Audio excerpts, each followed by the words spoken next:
अब हमारी जो छोटी छोटी बच्चियां हैं वो अब स्कूलों में भी सेफ नहीं है। उस्ताद के पास, जिसे रूहानी बाप कहा जाता है, अब वो रूहानी बाप भी जो है इन 14-14, 10-10 साल की बेटियों को अपनी हवस का शिकार बना रहे हैं। मतलब अब हमको अपने इंसान होने पर भी शर्म आनी चाहिए। हमारी माँ, हमारी बहन, बेटी अब कहीं भी सेफ नहीं है। स्कूल, मतलब जहाँ पे तालीम हासिल की जाती थी, अब उसे भी जो है हवस का शिकार बनाने के लिए इस्तेमाल किया जा रहा है। ये कितनी दर्दनाक बात है। हमारे जीडीसी जो हमारा कॉलेज है, यहाँ पे हमने एक कल प्रोटेस्ट किया। वहाँ पे एक बहन ने एक बहुत अच्छा क्वेश्चन राइज किया। वो कहती है, मीडिया से वो कह रही थी कि मैं अभी यहाँ पे खड़ी हूँ लेकिन मैं सेफ फील नहीं कर रही हूँ, जस्ट बिकॉज मुझे पता नहीं कि कौन कहाँ से आके मुझे कहाँ उठा ले जाए। और ये सच है यार, अगर कल किश्तवाड़ में हुआ, आज यहाँ पे भी होगा। कौन सा भरोसा है? ये दरिंदे तो खुलेआम घूम रहे हैं, इनको कोई पूछने वाला तो है ही नहीं। अगर एक को फांसी लगती, एक को गोली लगती तो दूसरा खुद ही डर जाता। लेकिन इनको क्या करोगे जेल की सलाखों के पीछे डाल के? क्योंकि दरिंदे तो दरिंदे होते हैं, वहां से बाहर निकल के फिर वही हरकतें करेंगे। मतलब अगर एक 14 साल की बच्ची सेफ नहीं है यार, क्या गारंटी है मेरी बहन बेटी वो सेफ है? अस्सलाम वालेकुम। रिसेंटली हमारे चिनाब वैली के डिस्ट्रिक्ट किश्तवाड़ में एक बहुत शर्मनाक, एक बहुत दर्दनाक हादसा पेश आता है। एक उस्ताद एक 14 साल की बच्ची को जो है वो अपनी हवस का शिकार बनाता है। उस्ताद, जिसे रूहानी बाप कहा जाता है। मतलब अब खुद सोचो, अब हमारी माएँ, बहनें, बेटियां, चलो पहले तो सिटी में सेफ नहीं थी, बाहर निकलती थी वहां सेफ नहीं थी। अब हमारी जो छोटी छोटी बच्चियां हैं वो अब स्कूलों में भी सेफ नहीं है। इस कदर दरिंदगी अब फैल चुकी है। मतलब उस्ताद, जिसे रूहानी बाप कहा जाता है। जब एक बाप अपनी बच्ची को पैदा करने के बाद जो है वो पहले 6 साल तो घर में रहती है। जब उसका पहला कदम कहीं पे होता है वो स्कूल में होता है, उस्ताद के पास, जिसे रूहानी बाप कहा जाता है।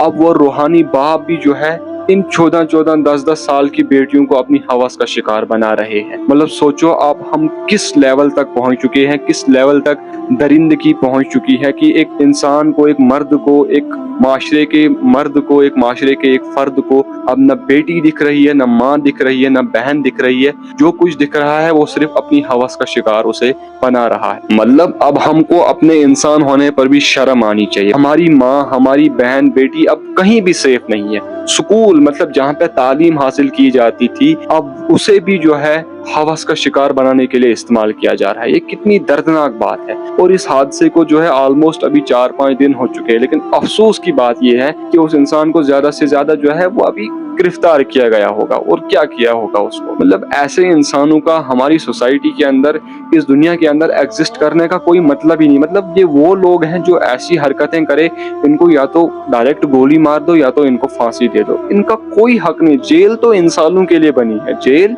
इंसान जब गलती करता है उसको जेल में डाला जाता है। ये गलती है, इसे गलती कहा जाएगा? मतलब एक 14 साल की बच्ची को उसने अपनी हवस का शिकार बनाया, ये कोई गलती है? लिटरली सोचो यार, ये हमारा माशरा किस तरफ जा रहा है। हमारी बहन, बेटियां, माएँ कहीं सेफ नहीं है। पहले भी इस पे एक वीडियो बनाई थी। मैंने कहा था आपको कि जो हमारी माएँ, बहनें, बेटियां हैं, इनको मैंने पहले भी कहा था अपनी हिफाजत आप खुद फरमाएं। क्योंकि अब इस माशरे के अंदर इतनी दरिंदगी फैल चुकी है, इनको कुछ नहीं दिख रहा है, किसी को भी अपनी हवस का शिकार बना रहे हैं। कल हमारे जीडीसी जो हमारा कॉलेज है, यहाँ पे हमने एक कल प्रोटेस्ट किया। वहाँ पे एक बहन ने एक बहुत अच्छा क्वेश्चन राइज किया। वो कहती है, मीडिया से वो कह रही थी कि मैं अभी यहाँ पे खड़ी हूँ लेकिन मैं सेफ फील नहीं कर रही हूँ, जस्ट बिकॉज मुझे पता नहीं कि कौन कहाँ से आके मुझे कहाँ उठा ले जाए। और ये सच है यार, अगर कल किश्तवाड़ में हुआ, आज यहाँ पे भी होगा। कौन सा भरोसा है? ये दरिंदे तो खुलेआम घूम रहे हैं, इनको कोई पूछने वाला तो है ही नहीं।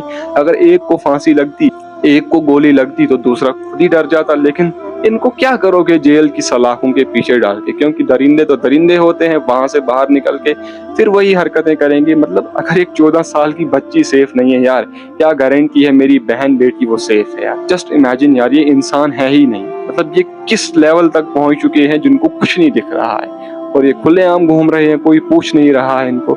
शायद इनको पूछने वाला होता कोई, इनकी घर में माँ होती, इनके घर में बेटी, बहन कुछ होता तो इनको एहसास होता। अफसोस की बात है। सेकंड थिंग ये है कि इस पर काफी सारे लोग कह रहे हैं कि अगर उस बेटी के घर वालों को ये पता था ऐसा हादसा हुआ है तो वो क्यों उस पर कुछ क्वेश्चन नहीं कर रहे थे? आपको पता नहीं है यार, गरीबी इंसान को बहुत कुछ करवाती है। एंड स्पेशली यार, ये एक ऐसा हादसा था कि मतलब मेरा मानना है, from my point of view, मेरा मानना है कि अच्छा हुआ कि वो बेटी जो है इस दुनिया से रुखसत हुई। नहीं तो अगर वो यहाँ पे जिंदा रहती, ये इतनी गंदी सोसाइटी है اس کی زندگی کے لیے ایک کالا دبا رہ جاتا ہے یار، پوری زندگی اس کا افسوس اس کو ہوتا ہے یار۔ اس سے اچھا ہے کہ وہ ایک ہی بار چلی گئی، کم سے کم اسے یہ راحت تو ملی ہوگی کہ اس کا دنیا میں رہنے کا کوئی مطلب ہی نہیں۔ افسوس اس بات کا ہے کہ اس انسان کو زیادہ سے زیادہ گرفتار کیا گیا ہوگا، اس کو گولی مار دینی چاہیے تھی، اس کو پھانسی مار دینی چاہیے تھی، اور کھلے عام اس کو یار، اس کا کوئی حق نہیں ہے دنیا میں، اس کا نہیں، جتنے بھی یہ درندے گھوم رہے ہیں ہر اس کا۔ سو میں ایٹ دا اینڈ یہی کہوں گا میری ماؤں کو، بہنوں کو، بیٹیوں کو میں ریکویسٹ کر رہا ہوں، اپنی حفاظت آپ خود فرمائیے۔ یہ درندے، یہ ان کو کچھ نہیں دکھ رہا ہے، یہ کہیں بھی جا کے جو ہے کچھ بھی کر لیں گے۔ پلیز جتنا ہو سکے اپنی حفاظت، اپنا خیال آپ خود ہی رکھیے، کیونکہ اب وہ انسانوں والے، یہ انسان ہے ہی نہیں، نہ ان کے آس پاس ان کی ماں سیف ہے، نہ بہن بیٹی، کوئی سیف نہیں ہے، یہ کچھ بھی کر لیں گے۔ اس لیے جتنا ہو سکے، ہم شرمسار ہیں، مطلب ایک 14 سال کی بچی کتنی ہوتی ہے یار، جسٹ امیجن یار کتنی ہوتی ہے۔ اس لیے میری ماؤں، بہنوں، بیٹیوں، اپنی حفاظت آپ خود فرمائیں، اور میں اللہ تعالیٰ سے یہی دعا کرتا ہوں کہ ہم سب کی حفاظت فرمائے، اور خاص کر کے میری ماؤں، بہنوں، بیٹیوں کی، مطلب آپ بھی اپنی رکشا خود ہی کیجیے، اور اللہ تعالیٰ ہم سب کی حفاظت فرمائے۔ آمین یا رب العالمین۔